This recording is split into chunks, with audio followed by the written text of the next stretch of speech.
TV KPM. Assalamualaikum, hello, selamat sejahtera, selamat petang kepada anda semua yang menonton saya, Afiq Syazwan, dalam Road to Success SPM 2021.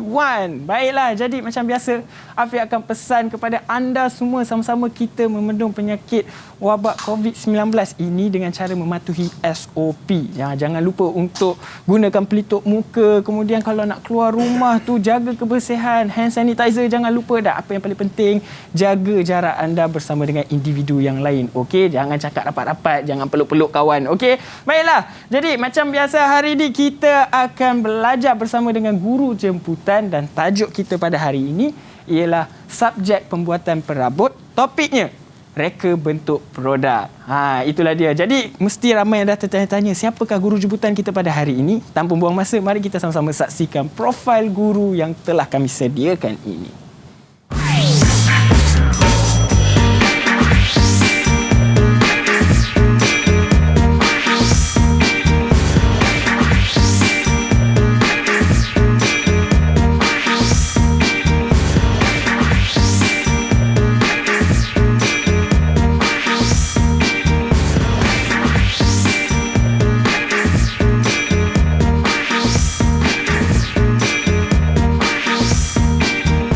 Itu dia. Jadi anda semua dah sama-sama tengok kan profil guru kita hari ini. Mungkin ada dah familiar dengan cikgu kita ni sebab Afiq pun dah familiar dengan cikgu ini. Inilah dia, Cikgu Saliza. Assalamualaikum cikgu. Waalaikumsalam warahmatullahi. Apa khabar, sihat cikgu? Sihat, alhamdulillah. Ya, maksud ni kita dah banyak kali lah bersama dengan cikgu kan? Ya. Okey. Baiklah. Jadi sebelum kita mulakan sesi pembelajaran kita, saya nak tanya dengan cikgu. Selain daripada bidang perniagaan untuk pelajar yang mengambil bidang pembuatan perabot ini, selain itu apa lagi bidang yang mereka boleh ceburi dengan bidang pada hari ini? Oh, mereka boleh menjadi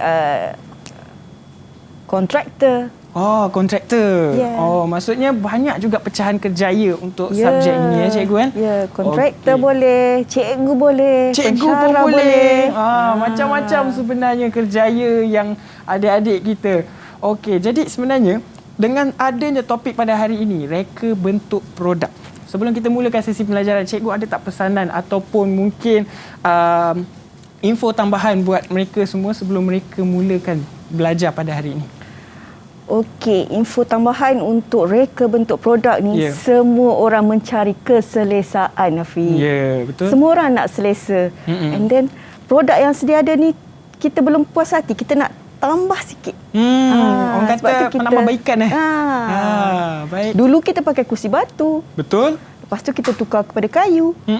Sekarang kita tukar kepada material-material yang lebih lain, besi, kaca untuk jadikan perabot. So nampak tak dia dah orang kata dah inovatif, lebih inovatif dia pada diinovasi kan. Baiklah. Jadi tanpa buang masa, itu pandangan cikgu mengenai subjek kita pada hari ini. Sekarang ni kita ada sediakan VT mengenai pandangan calon dengan subjek kita hari ini. Jom kita sama-sama saksikan. Didik TV KPM. Assalamualaikum dan selamat sejahtera. Saya Muhammad Azmi Aiman bin Nasri dari SMK Wangsa Melawati. Saya memilih aliran perabot ini sebagai kerjaya pada masa hadapan. Aliran perabot ini sangatlah menyeronokkan dan banyak benda saya pelajari di aliran MVB perabot ini.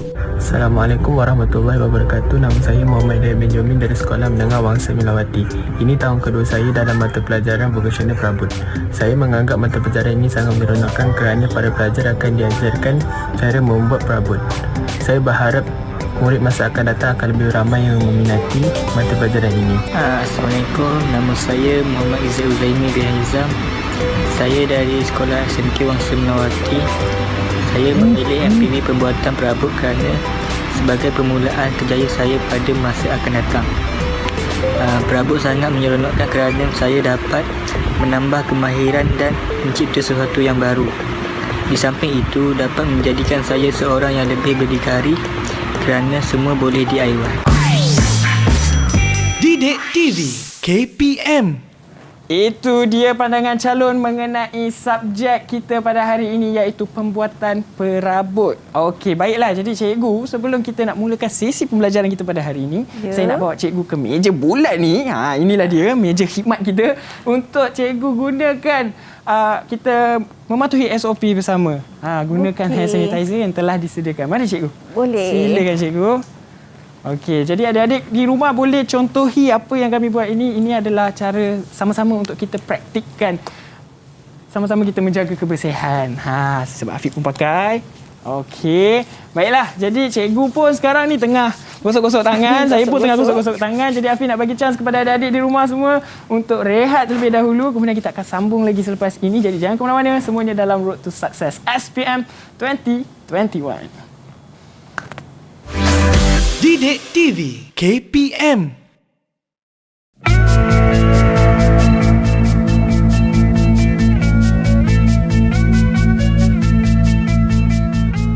Jadi pada 10 Jun hari tu, pukul 10 pagi saya memang tunggu depan komputer.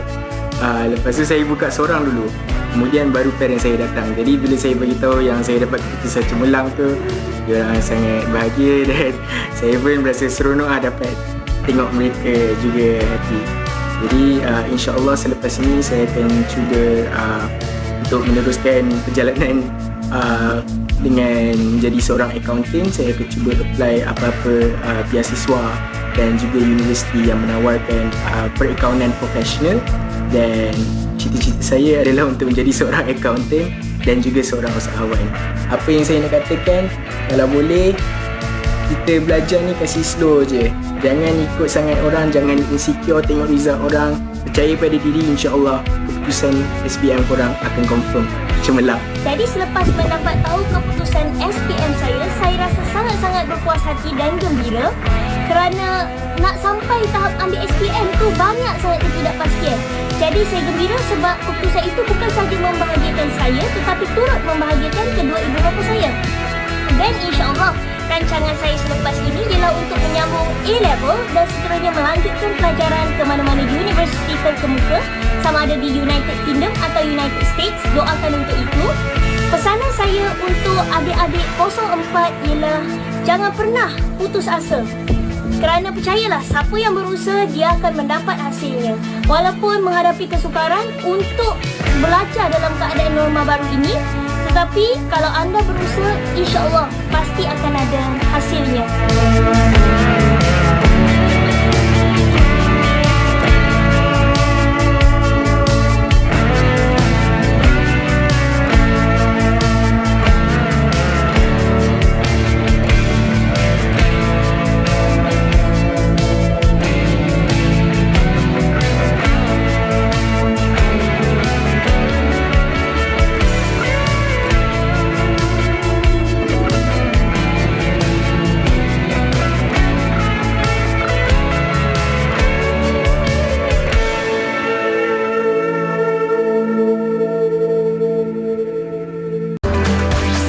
Didik TV KPM.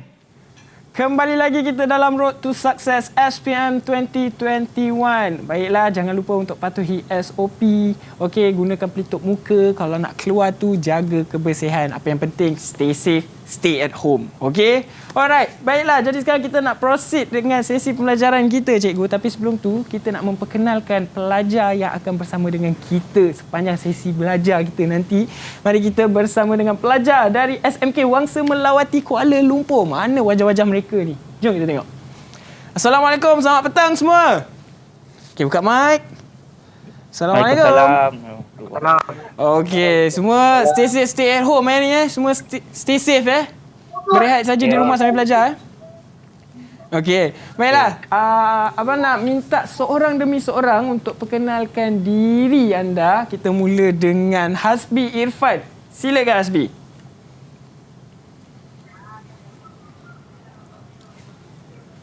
Alamak, line Hasbi sangkut. Okey, tak apa, kita pindah ke sebelahnya. Muhammad Hidayat terlebih dahulu. Assalamualaikum warahmatullahi wabarakatuh. Nama saya Muhammad Hidayat Benjomi. Baik, seterusnya. Assalamualaikum dan selamat sejahtera. saya Muhammad Arif Syawal bin Abdul Aziz. Okey, di sebelah Izzat. Assalamualaikum warahmatullahi wabarakatuh. Nama saya Izzat Uzaimi bin Aizam. Okey. Yang bawah. Assalamualaikum, nama saya Muhammad Azmi Aiman bin Nasri. Okey, kita patah balik yang pertama tadi. Assalamualaikum, nama saya Wazdi Ifan bin Warusdi. Baik, jadi inilah dia 5 pelajar yang akan bersama dengan kita sepanjang sesi pelajaran kita berlangsung. Baiklah, jadi tanpa buang masa, sebelum tu saya nak pesan pada cikgu, kami dah sediakan hand sanitizer di bawah smartboard tu. Jadi sebelum cikgu nak mulakan belajar ke, jadi cikgu boleh gunakan hand sanitizer tersebut, okey? Baiklah, jadi saya bagi peluang kepada cikgu untuk mulakan sesi pelajaran kita pada petang ini. Silakan cikgu. Syukur Alhamdulillah. Bismillahirrahmanirrahim. Okey, sebelum tu saya nak tanyalah anak-anak saya yang kat luar sana tu. Baik. Bagaimana keadaan semua? Sihat ke tidak? Sihat ke? Baik cikgu, alhamdulillah. Dapat saya bertemu kembali dengan anak murid saya. Okey. Okey, hari ni kita nak belajar modul 4. Hari tu kita dah belajar modul 3. Ya. Modul 3 kita belajar apa? Lukisan. Sekarang ni kesinambungan daripada lukisan, kita nak reka bentuk lah. Reka bentuk produk lah. Reka bentuk produk lah. Kita dah tahu buat lukisan. Ya. Kita nak reka bentuk produk pula. Baik. Okey. Seterusnya. Okey, silakan cikgu. Cikgu boleh rapat sikit dengan smartboard tu. Okey. Apakah kriteria kejayaan awak dan objektif saya dalam standard kandungan 4.0? Okey, kita nak tahu dulu apa yang awak akan capai hari ini dan apa yang saya nak deliver, sampaikan. Okey. Alright. So standard kandungan 4.0 iaitu dalam 4.1 kamu akan belajar tentang faktor reka bentuk, proses reka bentuk, di mana saya nak awak boleh mengaplikasikan sekurang-kurangnya 2 elemen reka bentuk dalam pembuatan perabot dan menentukan sekurang-kurangnya 2 ataupun 3 faktor reka bentuk, serta awak boleh menyediakan carta alih proses reka bentuk dan menganalisis keperluan reka bentuk. Itu yang saya nak daripada awak. Baik. Okey? Okey, sebelum tu kamu kena tahu dulu apa itu definasi. Definisi reka bentuk. Okey, kita kena tahulah kan? Ya. Okey. Alright. Pengetahuan tentang penyusunan semula, penyusunan bahan secara terancang untuk menghasilkan sesuatu produk yang memberi impak kepada kehidupan manusia. Okey, itu adalah reka bentuk. Kalau dia tak ada impak, kita pun tak nak kan? Betul. Kita mesti ada impaknya dalam hidup kita. Dan seterusnya awak kena tahu 4 kriteria. Okey? Yang pertama, bila kita buat reka bentuk, kita mesti penuhi kehendak pelanggan kita. Kita nak design kan? Mestilah apa yang kita kena, dia nak apa? Kan?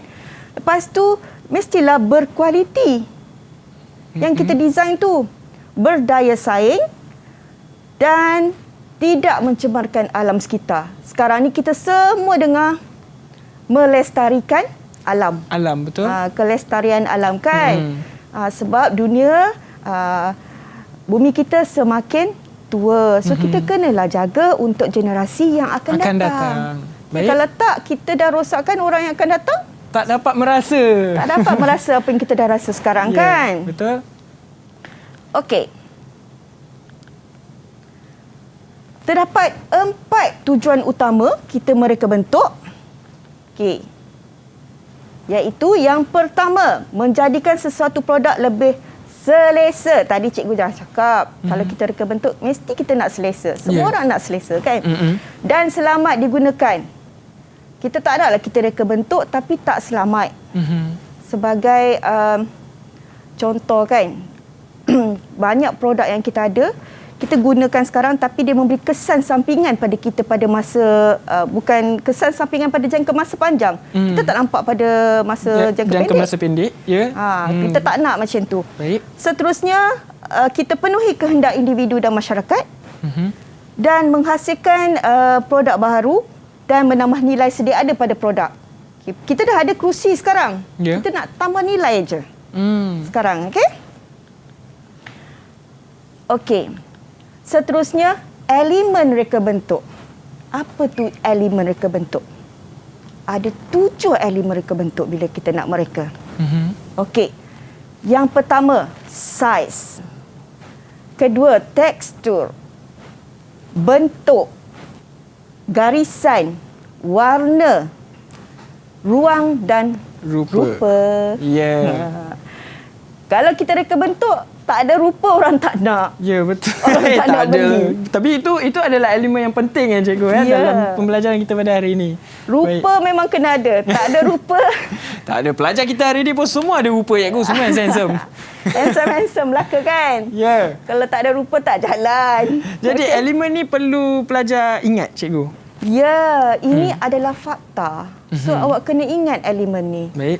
Saya tak dapat bantu kalau keluar dalam SPM nanti. Baik, ini fakta. Baik. Okey. So, apa itu garisan? Elemen garisan. Okey.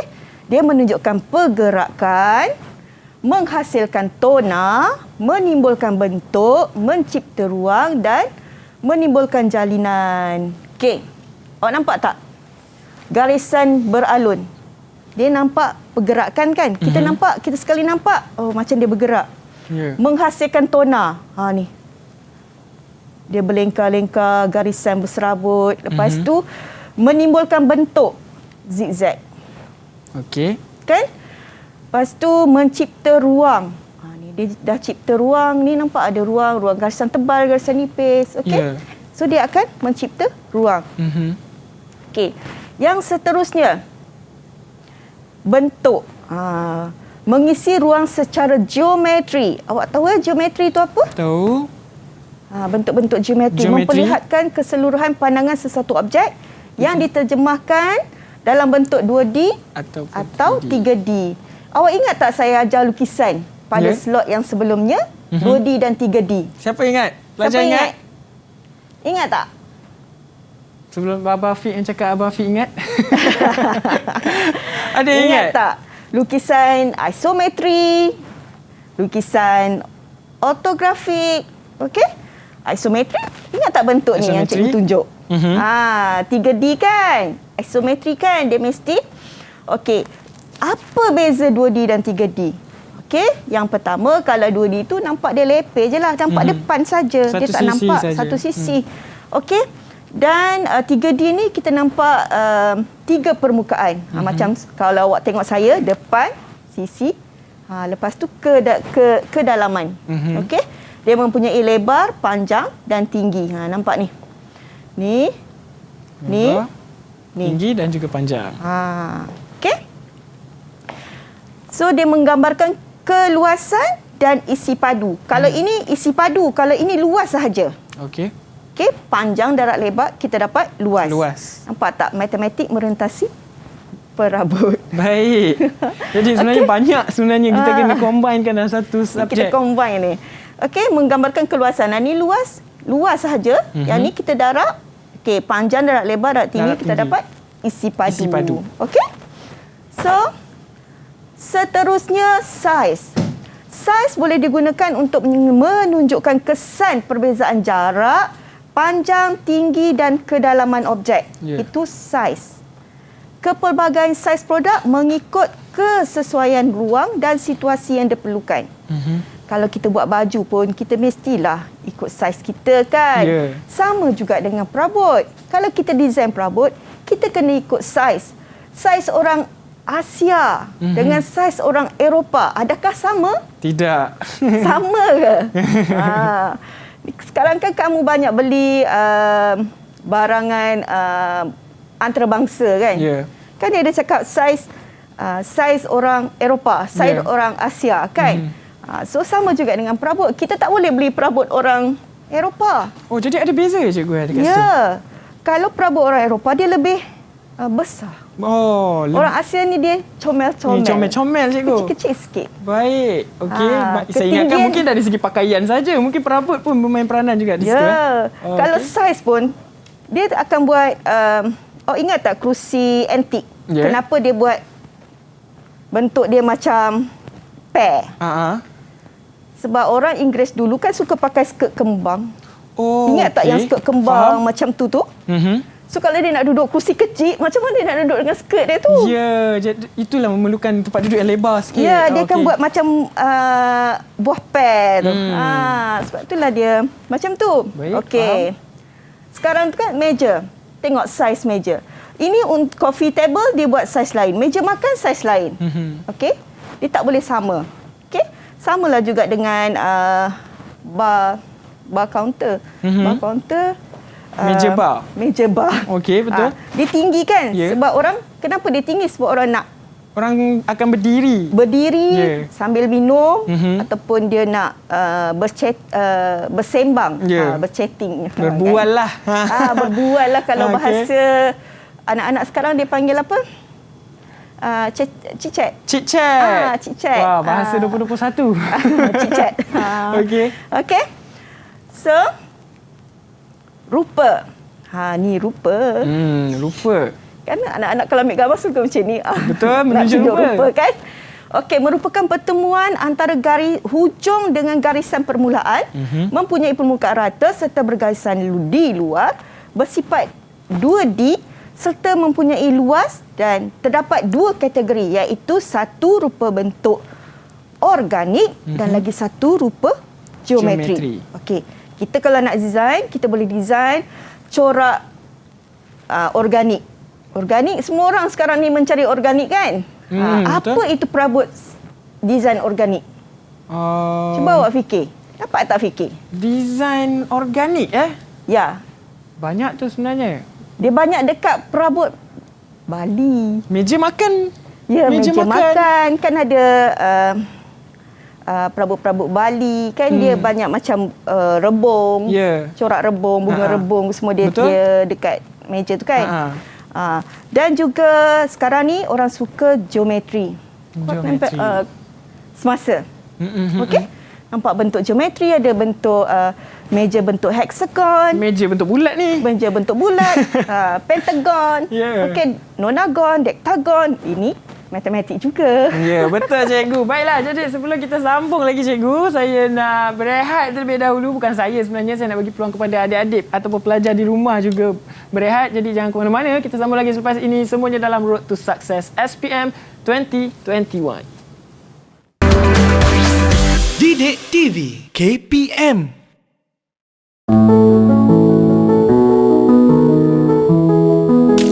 Perasaan saya setelah mendapat keputusan SPM ialah saya amat gembira dan berbangga kerana setelah segala usaha dan juga kerja keras saya berjaya mendapatkan keputusan yang amat cemerlang serta dapat membanggakan keluarga, rakan-rakan dan guru-guru saya yang telah menaruh harapan pada saya.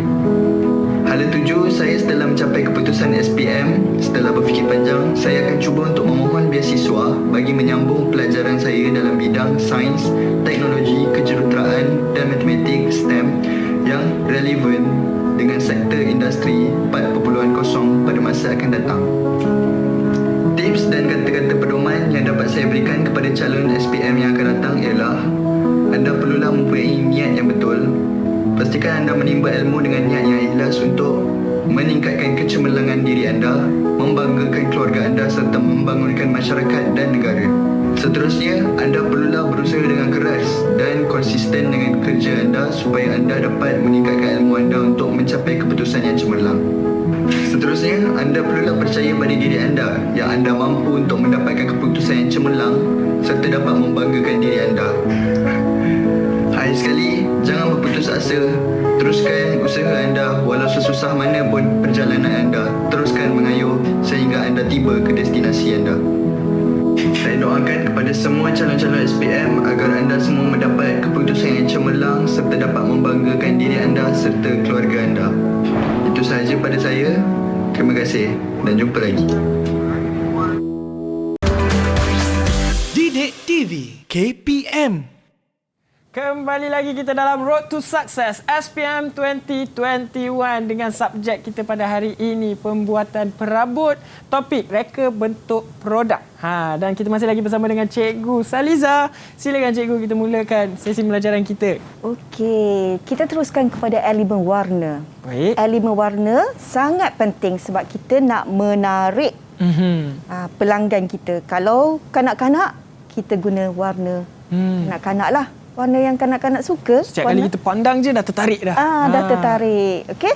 Okey, merupakan kesan pembalikan cahaya ke atas sesuatu objek yang dapat dikesan melalui panca indera kita.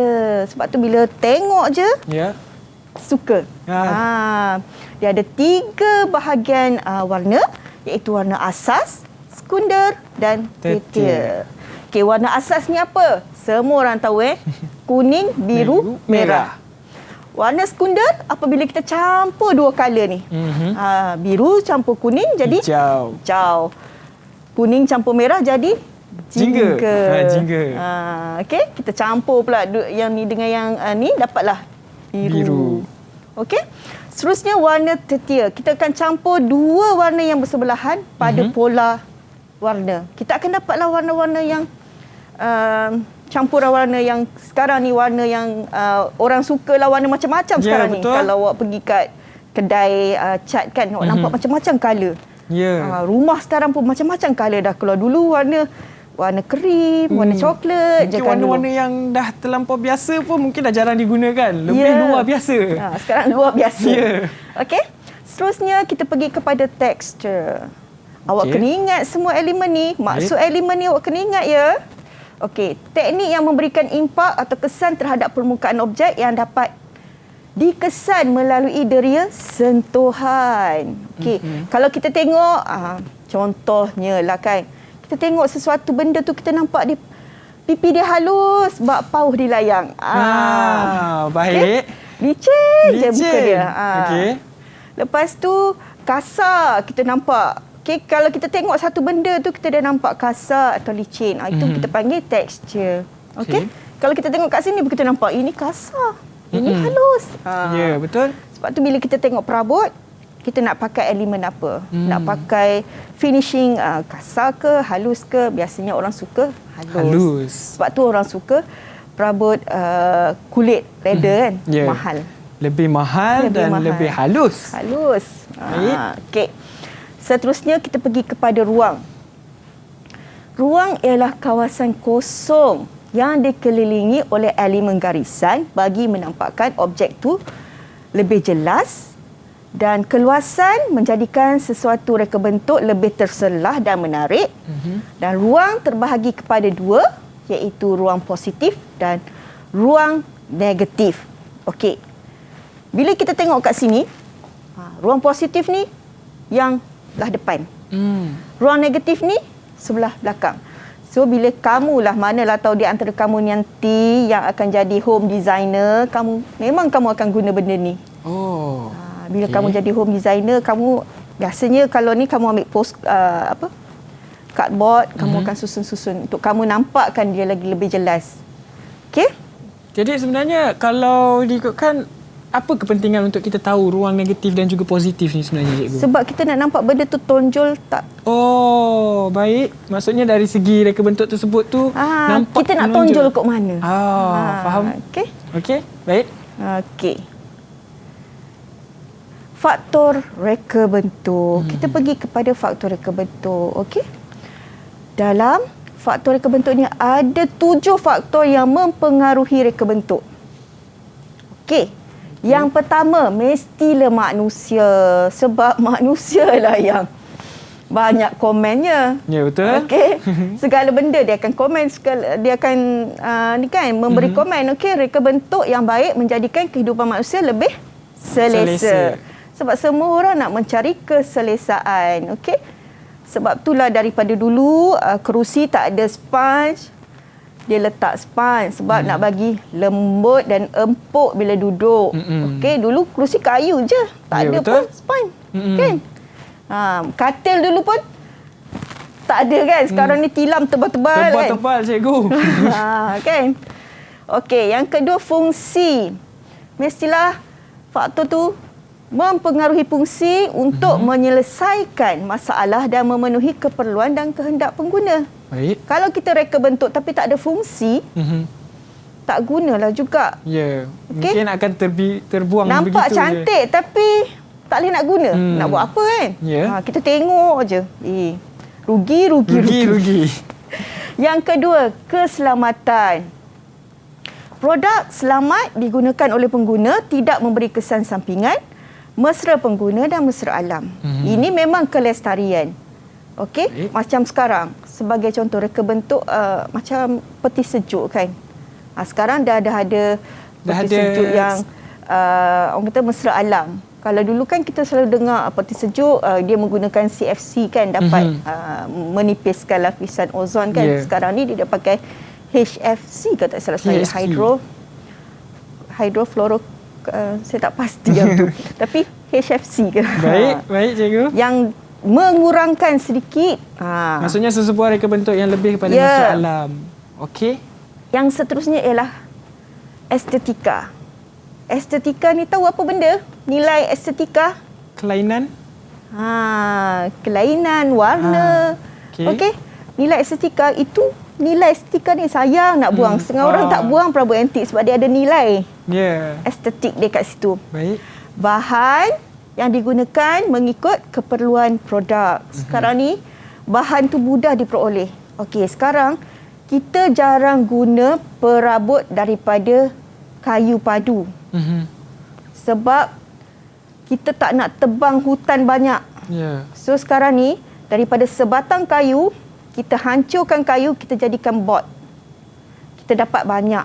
Daripada sebatang pokok kita boleh dapat banyak bahan. Kalau dulu sebatang pokok tu kita buat, kadang tak cukup, kita tebang lagi pokok kan.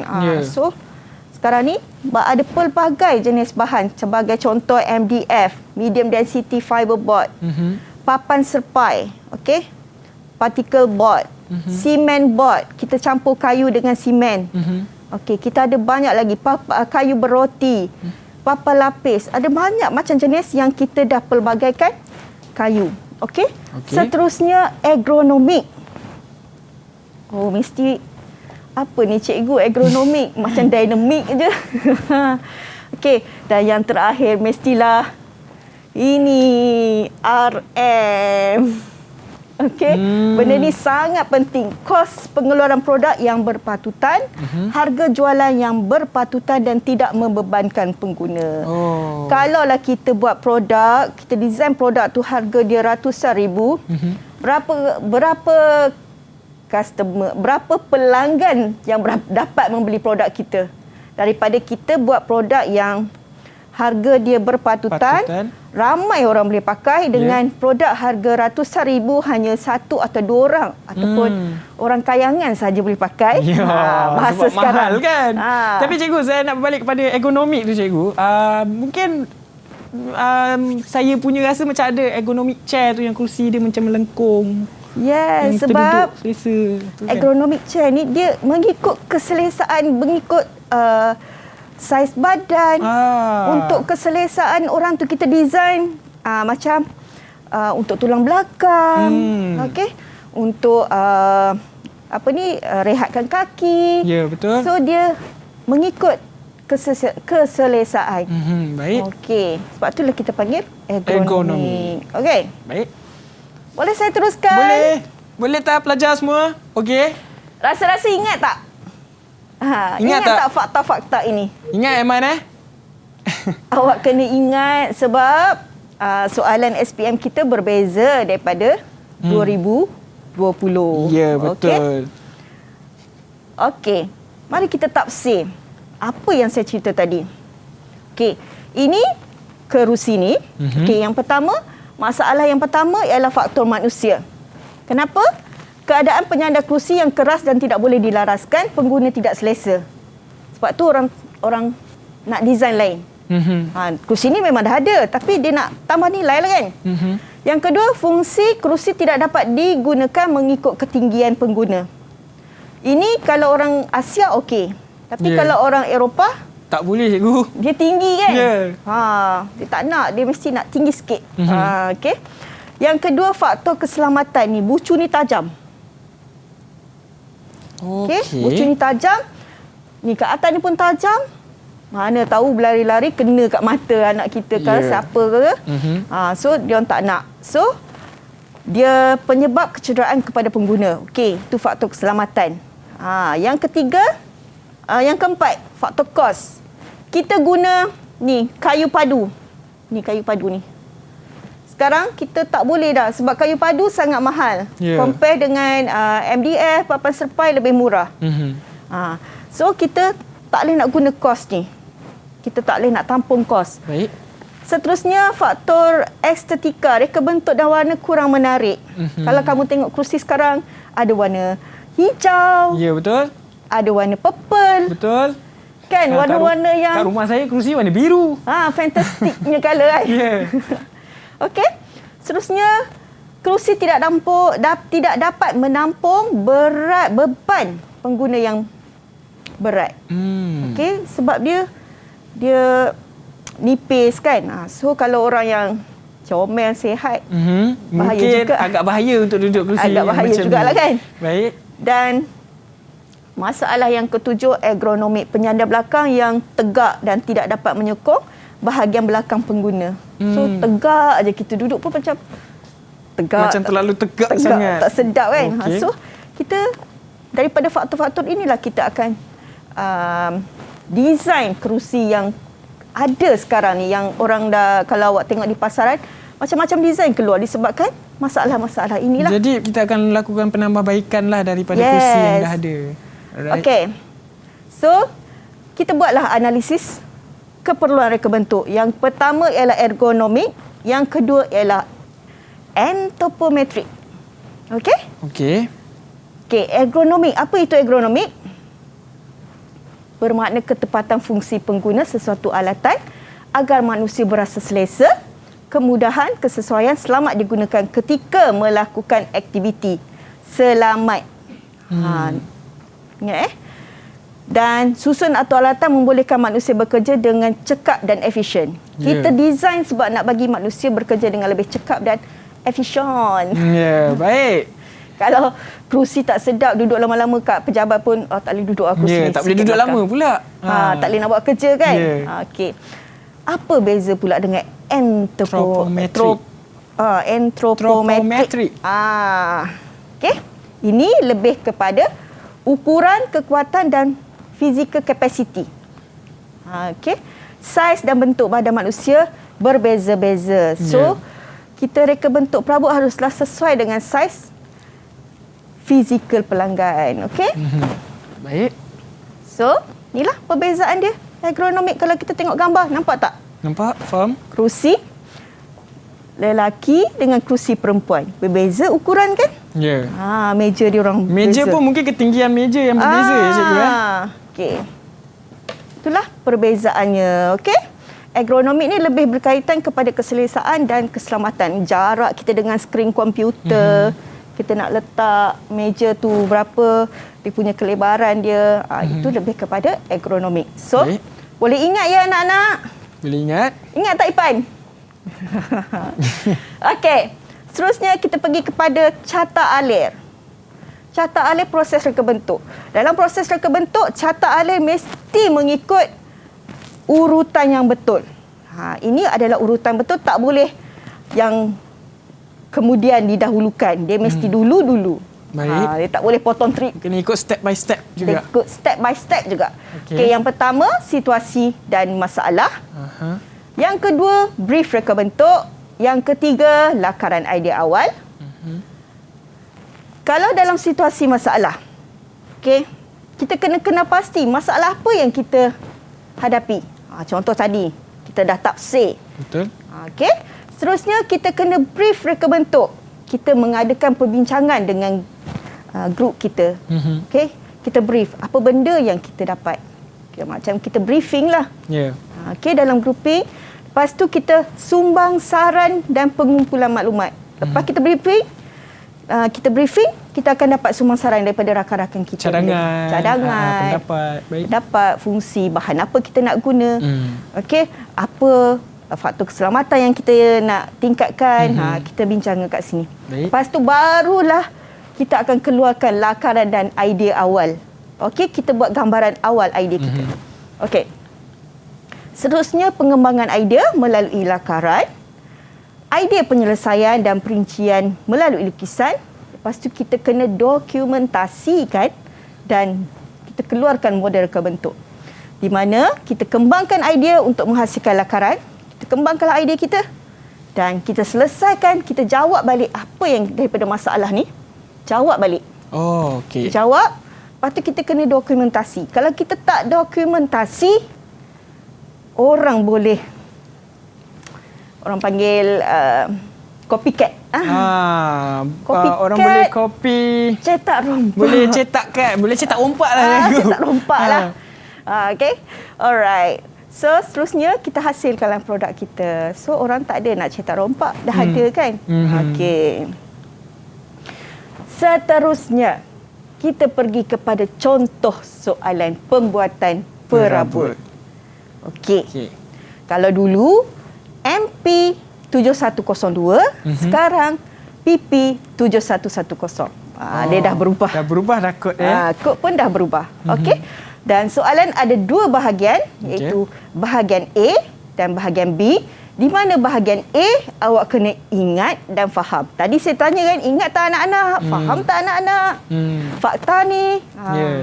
Kalau dulu dia soalan pengalaman lama, situasi lama. Maksudnya apa yang awak belajar dalam bengkel itu yang akan ditanya semula. Pengalaman lama, situasi lama. Sekarang ingat dan faham. Okey. Yang kedua bahagian B. Kalau dulu kita ada A, B dan C. Sekarang kita ada A dan B sahaja. B adalah ingat, faham, aplikasi, cipta dan nilai. Oh, jadi sangat berbeza dengan yang sebelum ni. Dia berbeza. So, kamu kena ingat benda ni. Baik, faham cikgu. Baik, sebelum kita tengok macam mana rupa contoh soalan yang ada, tapi sebelum tu kita nak berehat terlebih dahulu bagi mereka suspend dulu macam mana contoh soalan ni cikgu. Okey, jadi adik-adik atau pelajar di rumah, kita berehat terlebih dahulu. Jangan ke mana-mana, semuanya dalam Road to Success SPM 2021. Didik TV KPM. Didik TV KPM.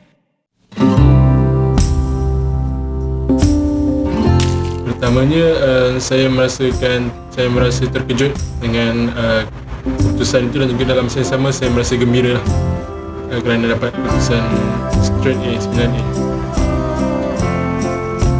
Rancangan saya selepas ini adalah saya ingin menyambung dalam bidang ekonomi di mana-mana institusi di luar negara, sama ada di UK ataupun di Jordan.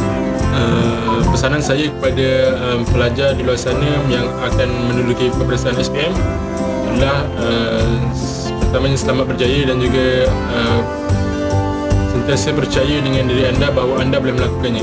Usaha keras, kerana insya-Allah dengan usaha yang anda lakukan itu, insya-Allah akan ada kejayaan yang akan nanti.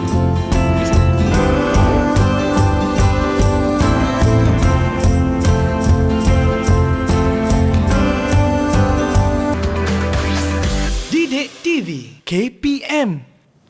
Kembali lagi kita dalam Road to Success SPM 2021. Okey, jangan lupa untuk patuhi SOP. Okey, gunakan pelitup muka, jaga kebersihan, hand sanitizer jangan lupa, dan jaga jarak anda bersama dengan individu yang lain. Okey, tanpa buang masa, mari kita sambung pembelajaran kita pada hari ini. Kita nak tengok contoh soalan ni, cikgu. Okey, dah ready semua? Mari kita uji minda kita. Ya, jom. Okey, jom. Alright. Bahagian A, tadi cikgu dah kata ingat dan faham.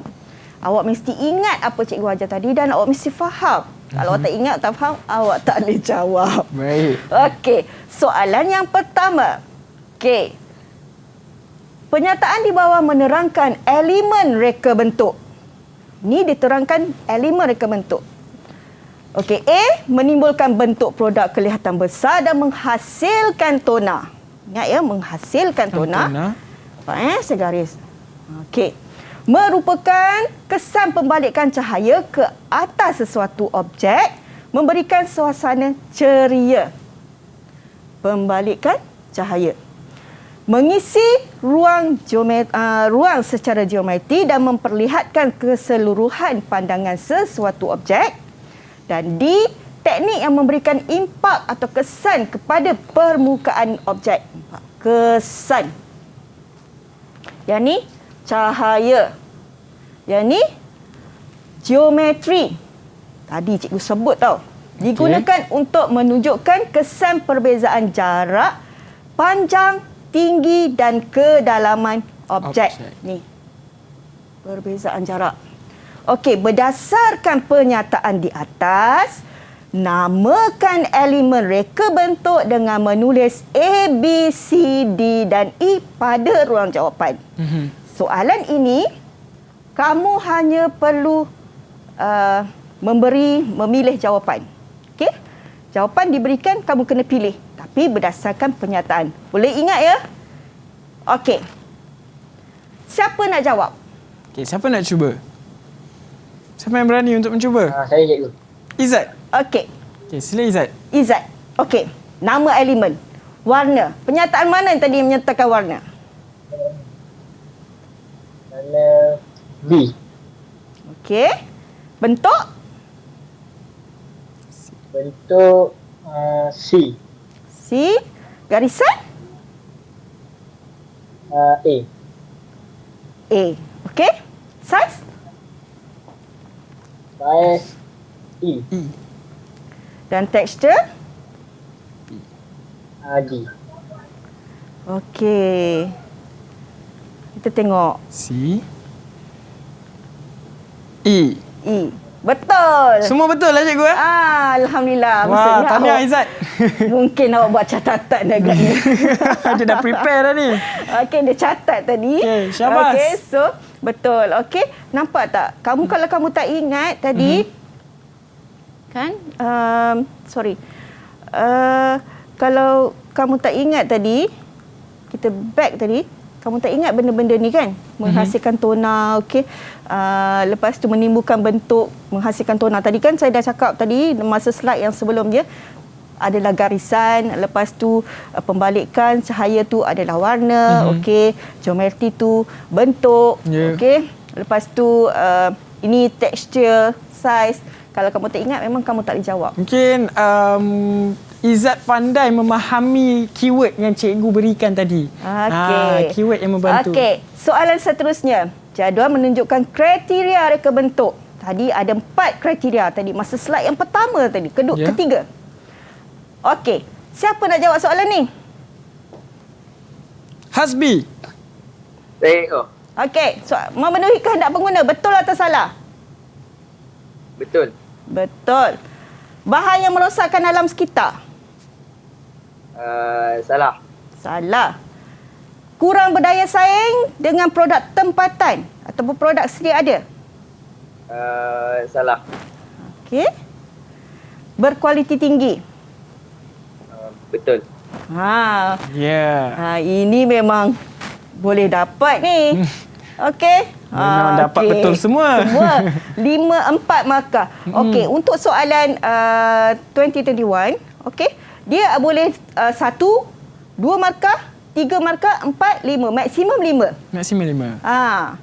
So, dan ini adalah soalan berbentuk langkah kerja. Dia tak boleh yang dulu dikemudiankan ataupun dia mesti yang step kemudian by didulukan, tak boleh. Tak boleh. Dia mesti ikut step by step. Baik. Okey. So, soalan ni siapa nak jawab? Okey, siapa nak cuba? Saya cikgu. Okey. Apa dia? Mari kita baca. Jadual menunjukkan carta alih proses reka bentuk yang tidak mengikut urutan. Dia dah kata dekat sini tak ikut urutan.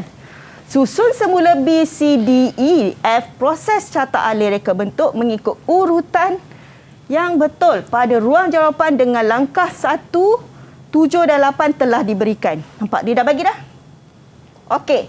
Tadi langkah 1, situasi dan masalah. Selepas situasi dan masalah, kita buat apa?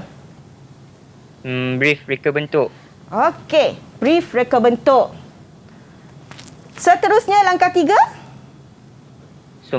Sumbang saran dan pengumpulan maklumat. Okey. Langkah 4. Lakaran dan idea awal. Lakaran dan idea awal. Okey, B. Okey. Langkah 5. Pengembangan idea melalui lakaran. Pengembangan idea melalui lakaran. C. Langkah 6. Idea penyelesaian perincian melalui lukisan. Okey, mari kita tengok jawapan. D, F, B, C, Dalam keenam, E. Betul. Betul. Wis, kalau saya tanda ni memang best lah. Seronok cikgu. 5 je. Alhamdulillah. Okey, sebab dia ada soalan rendah, sederhana dan tinggi. Dia ada 3 tahap jenis soalan. Macam ini soalan tahap sederhana. Okey? Okey. Seterusnya, kita pergi kepada soalan bahagian A, contoh 4. Ini adalah soalan berbentuk fakta di mana kamu kena ingat dan pilihan jawapan tidak diberikan. Maksudnya jenis bukan jenis select type, jenis supply type. Ataupun jenis kamu kena bagi jawapan. Okey. Jawapan tidak disediakan. Baik. So, 2 markah. Pernyataan di bawah menerangkan tentang analisis keperluan reka bentuk, ketepatan dan fungsi pengguna sesuatu alatan agar manusia berasa selesa. Yang kedua, ukuran kekuatan fizikal, capacity, size dan bentuk manusia adalah berbeza, maka perabot haruslah bersesuaian. Okey. Tulis pada ruang jawapan pernyataan tersebut merujuk kepada 1. Merujuk kepada apa? Siapa nak jawab? Okey, tadi saya rasa saya sentuh pasal benda ni juga. Siapa nak jawab? Okey, siapa nak mencuba? Aiman, ya, apa dia? Aiman. Silakan Aiman. Yang satu tu ergonomik. Yep. Yang nombor 2 tu antropometrik. Bagus. Bagus. Sebab itulah saya garis ni. Supaya bila kita nak menjawab, kita cari keyword dia. Supaya kita ingat. Sebab kalau kamu tak cari, mungkin kadang kamu terlupa ke. Betul. Dan lagi satu saya nak pesan, ejaan mestilah tepat. Okey? Jadi sekiranya kalau ejaan salah, akan jadi salah lah. Ya. Okey, perlu berhati-hati di situ. Perlu berhati-hati di situ. Kadang-kadang kamu spelling, kamu eja, maaf ya. Ya, tak apa cikgu. Agronomik, kamu eja E-G-R-O. Agronomi. Ini kesilapan lazim yang mungkin kesilapan yang selalu pelajar buat. Oleh sebenarnya jawapan dah betul tapi sayangnya ejaan. Okey. Okey. Okey, kita pergi kepada contoh soalan bahagian B. Boleh, cikgu. Di mana Silakan, cikgu. ingat, faham dan aplikasi.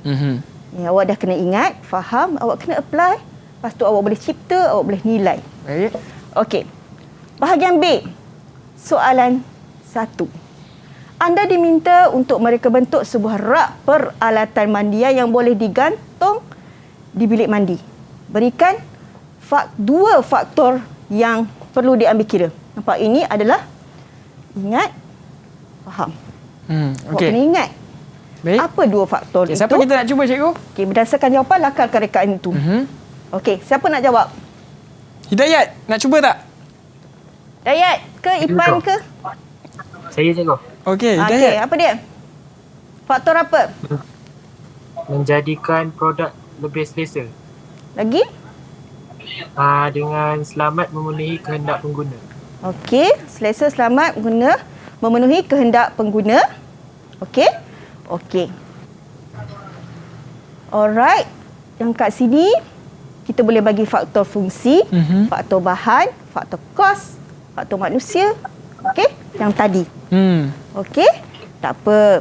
Okey. Seterusnya, bila kita nak buat lakaran, reka bentuk mesti ada rupa dan bentuk. Mesti memenuhi fungsi, konsep lakaran. Baik. Dan label.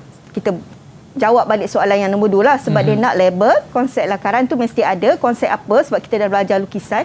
So, kita bagilah contoh. Kamu kena lukis benda ni. Sebab kamu dah belajar dalam modul 3, lukisan. So, kamu dah kena draw lukis, contoh. Baik. Dan kamu kena label kat sini. Awak guna cermin ke, awak guna stainless steel ke kat sini. Konsep lakarannya awak guna ISO ataupun oblik. Okey. Penuhi fungsi ke tak. Okey. Keselamatan. Fungsi keselamatan. Baik. Nampak ni dia tak tajam. Dan soalan yang contoh yang terakhir. Okey. Sempat lagi cikgu. Contoh bahagian B. Okey. Rajah di bawah menunjukkan sebuah kursi perabot taman. Nampak tak?